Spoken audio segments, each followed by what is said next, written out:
ಎಲ್ಲ ಅಂಗನವಾಡಿ ಕಾರ್ಯಕರ್ತೆಯರಿಗೂ ನಮಸ್ಕಾರ. ಇವತ್ತಿನ ವಿಡಿಯೋದಲ್ಲಿ ನಿಮಗೆ ಪೋಷನ್ ಟ್ರ್ಯಾಕರ್ ಆ್ಯಪ್ನಲ್ಲಿ ಗರ್ಭಿಣಿ ಫಲಾನುಭವಿಯನ್ನು ಬಾಣಂತಿಗೆ ಹೇಗೆ ವರ್ಗಾವಣೆ ಮಾಡಬೇಕು ಅನ್ನೋದನ್ನ ನಿಮಗೆ ಈ ಒಂದು ವಿಡಿಯೋದಲ್ಲಿ ತೋರಿಸ್ಕೊಡ್ತೀನಿ. ನೀವು ಮೊದಲು ಏನು ಮಾಡಬೇಕು ಅಂತ ಹೇಳಿದ್ರೆ, ನಿಮ್ಮ ಮೊಬೈಲ್ನಲ್ಲಿ ಪೋಷನ್ ಟ್ರ್ಯಾಕರ್ ಆ್ಯಪನ್ನು ಓಪನ್ ಮಾಡ್ಕೋಬೇಕು.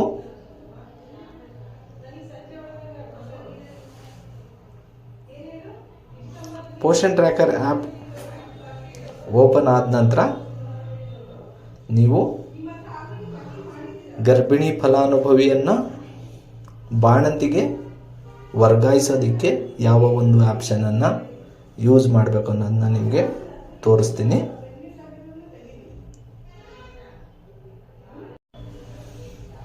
ಫಾರ್ ಎಕ್ಸಾಂಪಲ್ ಆಗಿ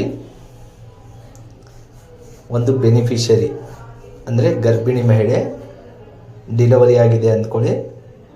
ನೀವು ಡಿಲಿವರಿ ಆದ ನಂತರ ನೀವೇನು ಮಾಡಬೇಕಾಗುತ್ತೆ, ಪ್ರೆಗ್ನೆಂಟ್ ವುಮೆನ್ ಲಿಸ್ಟಲ್ಲಿ ಇಟ್ಕೊಳೋ ಹಾಗಿಲ್ಲ, ಅದನ್ನು ಮೈಗ್ರೇಷನ್ ಮಾಡಬೇಕಾಗುತ್ತೆ ಅಥವಾ ಬಾಣಂತಿಗೆ ವರ್ಗಾಯಿಸಬೇಕಾಗುತ್ತೆ. ನೀವು ವರ್ಗಾಯಿಸೋದಕ್ಕೆ ಏನು ಮಾಡಬೇಕು, ನೀವು ಇಲ್ಲಿ ಅಪ್ಕಮಿಂಗ್ ಬೆನಿಫಿಷರೀಸ್ ಚೇಂಜಸ್ ಇಲ್ಲಿ ಶೋ ಮಾಡ್ತಾ ಇದ್ದೀನಿ ನೋಡಿ. ನಿಮಗೆ ಅಟೆನ್ಷನ್ ಅಂತ ರೆಡ್ ಮಾರ್ಕಲ್ಲಿದೆ ಮೇಲ್ಗಡೆ, ಅದ್ರ ಕೆಳಗಡೆ ಅಪ್ಕಮಿಂಗ್ ಬೆನಿಫಿಷರಿ ಚೇಂಜಸ್ ಅಂತಿದೆ. ಅದ್ರ ಮೇಲೆ ನೀವು ಟಚ್ ಮಾಡಬೇಕು.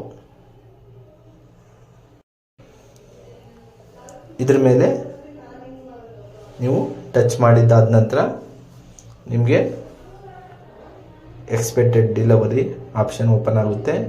ಇನ್ಆಕ್ಟಿವ್ ನಂಬರ್ಸ್ 2 ಕೆಟಗರಿ ಚೇಂಜಸ್ 1 ಅಂತ ಇದೆ. ಅದರಲ್ಲಿ ನೀವು ಎಕ್ಸ್ಪೆಕ್ಟೆಡ್ ಡಿಲಿವರಿ ಅಂದರೆ next ಗರ್ಭಿಣಿಯಿಂದ ಬಾಣಂತಿಗೆ ವರ್ಗಾಯಿಸೋದಕ್ಕೆ next ಲಿಸ್ಟಲ್ಲಿರೋ beneficiary ಇಬ್ಬರಿದ್ದಾರೆ.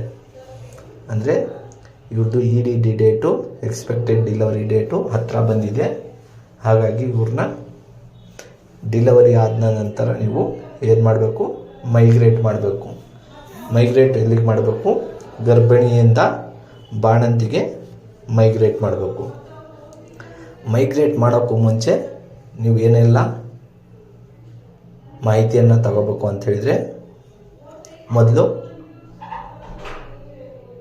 Delivery date ಅಂದರೆ ಗರ್ಭಿಣಿಯ ಹೆರಿಗೆ ದಿನಾಂಕವನ್ನು ತಗೋಬೇಕು. ಅದಾದ ನಂತರ ಮಗುವಿನ ತೂಕವನ್ನು ತಗೋಬೇಕು, ಹಾಗೆ ಮಗುವಿನ ಎತ್ತರವನ್ನು ತಗೋಬೇಕು. ತಗೊಂಡಿಟ್ಕೊಂಡು ಅದಾದ ನಂತರ ನೀವೇನು ಮಾಡಬೇಕು, ಮೈಗ್ರೇಟ್ ಅನ್ನೋ ಆಪ್ಷನ್ ಮೇಲೆ ಟಚ್ ಮಾಡಬೇಕು.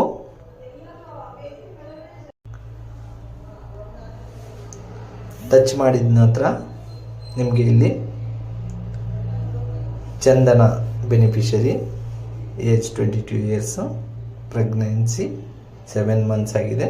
ಇವ್ರದ್ದು ED ಡೇಟ್ ಇರೋದು 22 ಫೆಬ್ರವರಿ 2025.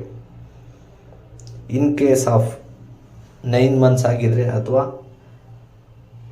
8 ಮಂತ್ಸ್ ಆಗಿದ್ರೆ ಅಥವಾ 7 ಮಂತ್ಸಿಗೆ ಡಿಲಿವರಿ ಆಗಿದ್ರೆ ಇಲ್ಲಿ ನೀವೇನು ಮಾಡಬೇಕು, ಡೇಟ್ ಆಫ್ ಡಿಲಿವರಿ ಅಂದರೆ ಅವರ ಹೆರಿಗೆ ದಿನಾಂಕವನ್ನು ನೀವು ಇಲ್ಲಿ ಎಂಟ್ರಿ ಮಾಡಬೇಕು. ಅದಾದ ನಂತರ ಇಲ್ಲಿ ಪ್ಲೇಸ್ ಆಫ್ ಡಿಲಿವರಿ, ಹೋಮ್ ಅಂದರೆ ಮನೆಯಲ್ಲಿ ಡಿಲಿವರಿ ಆದರೆ, ಇನ್ಸ್ಟಿಟ್ಯೂಷನಲ್ ಅಂದರೆ ಆಸ್ಪತ್ರೆಯಲ್ಲಿ ಡೆಲಿವರಿ ಆಗಿದ್ದಾರೆ ಅನ್ನೋದು. ಅದಾದ ನಂತರ ಜೆಂಡರ್ ಇಲ್ಲಿ ಚೈಲ್ಡ್, ಮಗುವಿನ ಹೆಣ್ಣು ಮಗು ಅಥವಾ ಗಂಡು ಮಗು, ಗರ್ಲ್ ಆರ್ ಬಾಯ್ ಅನ್ನೋದನ್ನ ನೀವು ಸೆಲೆಕ್ಟ್ ಮಾಡಬೇಕು.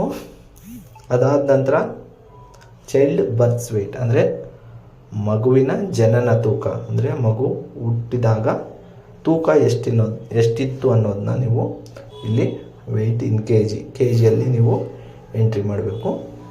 ಅದರ ಕೆಳಗಡೆ ಒಂದು ಆಪ್ಷನ್ ಇದೆ, weight should be between 0.5 to 8 kg ಅಂದರೆ 0.5 ಅಂದರೆ ಅರ್ಧ kg ಇಂದ 8 kg ಒಳಗಡೆ ತೂಕ ಎಂಟ್ರಿ ಆಗಬೇಕು. ಚೈಲ್ಡ್ಸ್ ಬರ್ತ್ ಹೈಟ್ ಅಂದರೆ height should be between 38.01 to 66.44 centimetre ಅಂದರೆ 38 ಸೆಂಟಿಮೀಟ್ರಿಂದ 66 ಸೆಂಟಿಮೀಟ್ರ್ ಒಳಗಡೆ ಹೈಟನ್ನು ಎಂಟ್ರಿ ಮಾಡಬೇಕು. ಎಂಟ್ರಿ ಮಾಡಿದ್ದಾದ ನಂತರ ನಿಮಗೆ ಇಲ್ಲಿ ಪ್ರೊಸೀಡ್ ಅನ್ನೋ ಆಪ್ಷನ್ ಬರುತ್ತೆ. ಇಲ್ಲಿ ಪ್ರೊಸೀಡ್ ಅನ್ನೋ ಆಪ್ಷನ್ನು ವರ್ಕ್ ಆಗುತ್ತೆ. ಇವೆಲ್ಲ ಫಿಲ್ ಮಾಡಿದ್ದಾದಮೇಲೆ ಇದು ಪ್ರೊಸೀಡ್ ಅನ್ನೋ ಆಪ್ಷನ್ನು ವರ್ಕ್ ಆಗುತ್ತೆ. ಆ ಪ್ರೊಸೀಡ್ ಅನ್ನೋ ಆಪ್ಷನ್ ಮೇಲೆ ಎಂಟ್ರಿ ಮಾಡಿದರೆ ಮೈಗ್ರೇಷನ್ ಆಗುತ್ತೆ. ಸರಿನಾ? ನಾನು ಹೇಳಿರೋದು ನಿಮಗೆ ಅರ್ಥ ಆಗಿದೆ ಅಂದ್ಕೊತಾ ಇದ್ದೀನಿ. ನೀವು ಗರ್ಭಿಣಿ ಮಹಿಳೆಯನ್ನು ಡೆಲಿವರಿ ಆದ ನಂತರ ಏನು ಮಾಡಬೇಕು, ಬಾಣಂತಿ ಲಿಸ್ಟಿಗೆ ವರ್ಗಾವಣೆ ಮಾಡಬೇಕು. ಆ ವರ್ಗಾವಣೆ ಪ್ರೊಸೆಸ್ನ ನಿಮಗೆ ಈ ಒಂದು ವಿಡಿಯೋದಲ್ಲಿ ತಿಳಿಸ್ಕೊಡ್ತಾ ಇದ್ದೀನಿ. ಧನ್ಯವಾದಗಳು. ಇನ್ನೂ ಹೆಚ್ಚಿನ ವಿಡಿಯೋಗಳಿಗಾಗಿ ನೀವು ಏನು ಮಾಡಬೇಕು, ಈ ಒಂದು ಚಾನಲನ್ನು ಸಬ್ಸ್ಕ್ರೈಬ್ ಮಾಡಿ, ಹಾಗೆ ನಿಮ್ಮ ಸ್ನೇಹಿತರಿಗೆ ಶೇರ್ ಮಾಡಿ. ಧನ್ಯವಾದಗಳು.